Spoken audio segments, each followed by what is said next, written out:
Você conhece o relato do hóspede do quarto 12? Imagine trabalhar em um hotel isolado, onde a noite parece eterna e o silêncio pesa. Foi assim que começou a noite de Mariana, recepcionista de uma pousada na Serra. Tudo parecia normal, até o hóspede do quarto 12 chegar. Um homem sério, com uma mala pesada, que parecia inquieto. Por volta das 2 horas da manhã, Mariana ouviu algo, um barulho de algo sendo arrastado no corredor. Quando olhou as câmeras, seu coração quase parou. O hóspede estava parado em frente a um espelho. Não se movia, apenas encarava o próprio reflexo, por longos minutos. Ela chamou o segurança, mas, ao chegarem ao quarto, ele estava vazio, sem bagagem, sem sinais de alguém ali. O mais perturbador, quando revisaram as imagens, perceberam que o homem não havia entrado nem saído do quarto. Ele simplesmente desapareceu. Hoje, o quarto 12 está sempre trancado, mas os funcionários dizem que, às vezes, ouvem passos e o som de uma mala sendo arrastada. Só que não há ninguém lá. Se gostou, curta e siga para mais. Nem todas as bonecas são apenas brinquedos. Algumas carregam algo que desafia o que conhecemos sobre a realidade. Em 1970, uma jovem estudante de enfermagem recebeu uma boneca de presente de sua mãe. A boneca, com cabelos ruivos e olhos negros fixos, parecia inofensiva. Mas o que começou como um gesto inocente, logo se transformou em um dos casos paranormais mais assustadores já registrados. Logo após a boneca, batizada de Annabelle, ser levada para o apartamento da jovem e sua colega de quarto, coisas estranhas começaram a acontecer. No início, eram pequenos movimentos. Elas deixavam Annabelle em uma posição e, ao voltar, ela estava em outra. Com o passar dos dias, os eventos se tornaram mais perturbadores. Bilhetes com palavras como "me ajude" começaram a aparecer pela casa, escritos em uma caligrafia infantil, apesar de nenhuma das moradoras ter deixado os papéis. As jovens estavam assustadas, mas o pior ainda estava por vir. E quando finalmente decidiram buscar ajuda, descobriram que estavam lidando com algo muito além de sua compreensão. Mas a verdadeira natureza de Annabelle, essa revelação só viria mais tarde. Se gostou, curta e siga para mais. As jovens, desesperadas com os eventos inexplicáveis, buscaram a ajuda de um médium. Durante uma sessão, o médium revelou algo assustador. Segundo ele, a boneca estava possuída pelo espírito de uma menina chamada Annabelle Higgins, que havia falecido em um terreno próximo ao apartamento. O espírito, segundo o médium, queria apenas ser amado e protegido. Com pena, as jovens permitiram que Annabelle ficasse com elas. Mas essa decisão foi um erro terrível. Pouco tempo depois, os eventos se tornaram violentos. Um amigo das jovens, que havia desafiado a boneca, acordou no meio da noite incapaz de se mover, sentindo uma pressão intensa sobre seu peito, como se estivesse sendo sufocado. Ele também relatou ter visto Annabelle de pé ao lado da cama. Após o incidente, arranhões profundos apareceram em seu corpo, deixando todos aterrorizados. Os eventos assustadores levaram as jovens a buscar ajuda mais especializada. Elas entraram em contato com investigadores paranormais renomados. Mas o que esses especialistas descobriram sobre Annabelle foi ainda mais perturbador. A verdadeira história por trás de Annabelle é muito mais sombria. Não se engane, ela não é apenas uma boneca. Se gostou, curta e siga para a parte 3. Os investigadores Ed e Lowen Woan, especialistas em fenômenos paranormais, foram chamados para examinar o caso. Logo, eles concluíram que Annabelle não estava possuída por um espírito humano. Segundo os Woans, a boneca era uma ferramenta usada por uma entidade demoníaca para enganar e manipular as jovens. Lowen relatou sentir uma energia opressiva e maligna em torno da boneca. Ed afirmou que a entidade estava em busca de um hospedeiro humano e usava a Annabelle para ganhar a confiança das jovens. O objetivo nunca foi pedir ajuda, mas sim causar o caos. Diante da gravidade do caso, os Woans decidiram remover a Annabelle do apartamento. Porém, mesmo após ser retirada, a boneca continuou demonstrando sua natureza perturbadora. Durante a viagem até o Museu dos Woans, o carro quase sofreu diversos acidentes inexplicáveis, forçando Ed a parar e aspergir água benta no objeto. Hoje, Annabelle está trancada em uma vitrine selada no Museu Oculto dos Warrens, mas sua presença ainda provoca calafrios em quem se aproxima.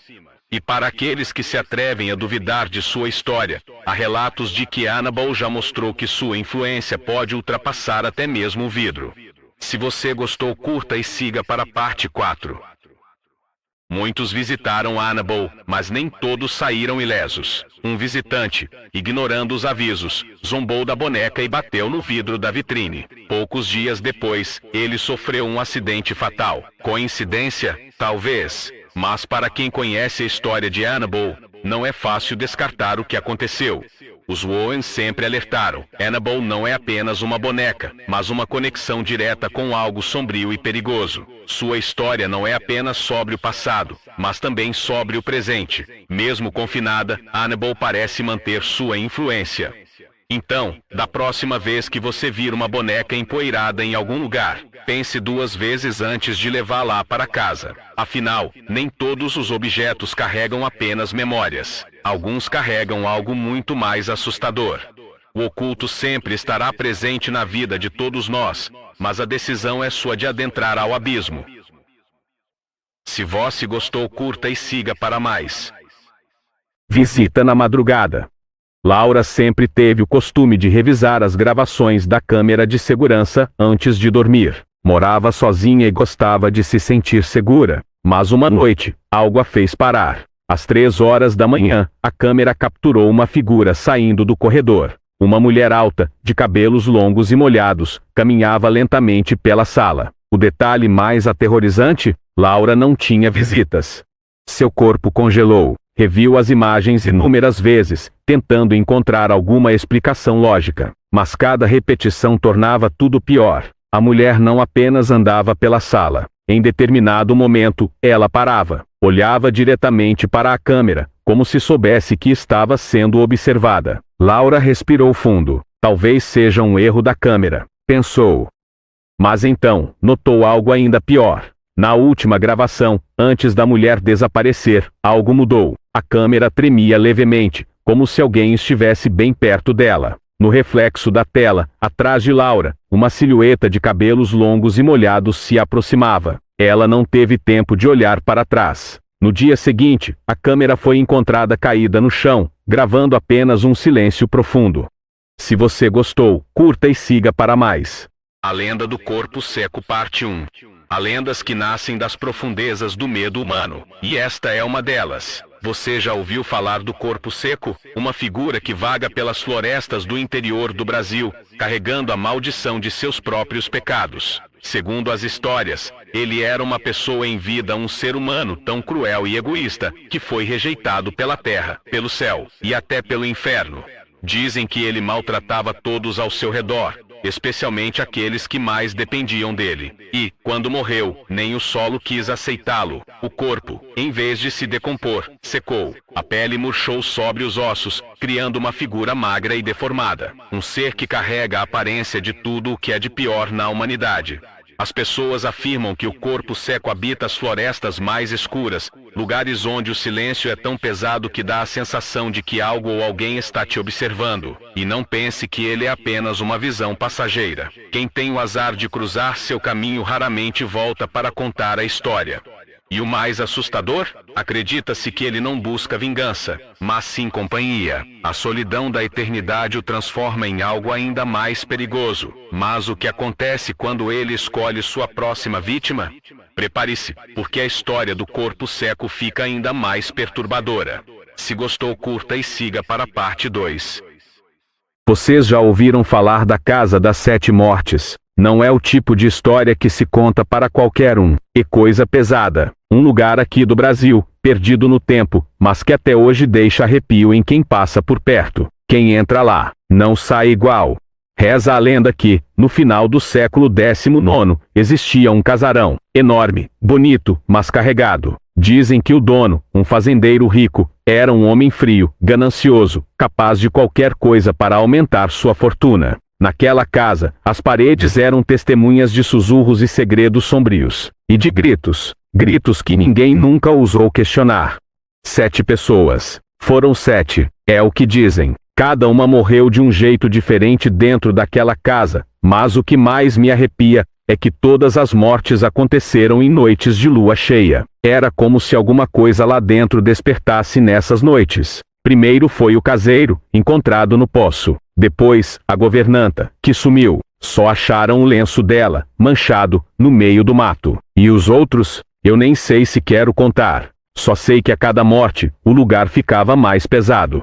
Você pode até achar que é só uma lenda, mas deixa eu te contar uma coisa. Quem entra naquela casa, sente que não está sozinho. Tem gente que diz que vê sombras nas janelas, mesmo quando o lugar está vazio. Outros juram que ouvem vozes chamando pelo nome. E sabe o que é pior? Não importa quanto tempo passe, o lugar continua lá, intocado. É como se ninguém tivesse coragem de mexer no que ficou para trás.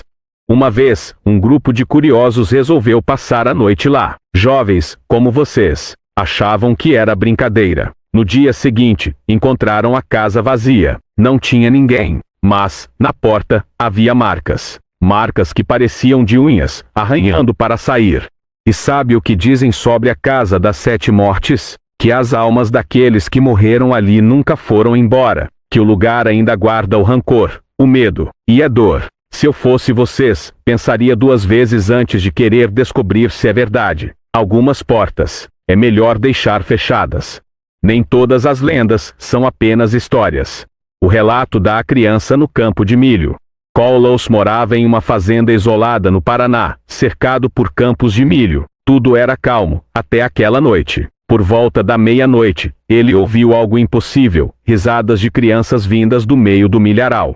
Ele pegou uma lanterna e foi investigar. As risadas o guiavam, sempre um pouco à frente, até que encontrou algo que o fez congelar. No meio do campo, um círculo perfeito de espigas quebradas. E, no centro, pequenos sapatos infantis, ainda úmidos, como se tivessem sido deixados há minutos.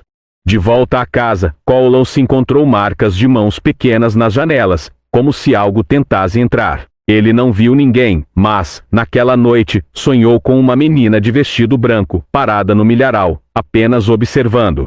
De volta à casa, Carlos encontrou marcas de mãos pequenas nas janelas, como se algo tentasse entrar. Ele não viu ninguém, mas, naquela noite, sonhou com uma menina de vestido branco, parada no milharal, apenas observando. Se você gostou, curta e siga para mais. Floresta dos Sussurros.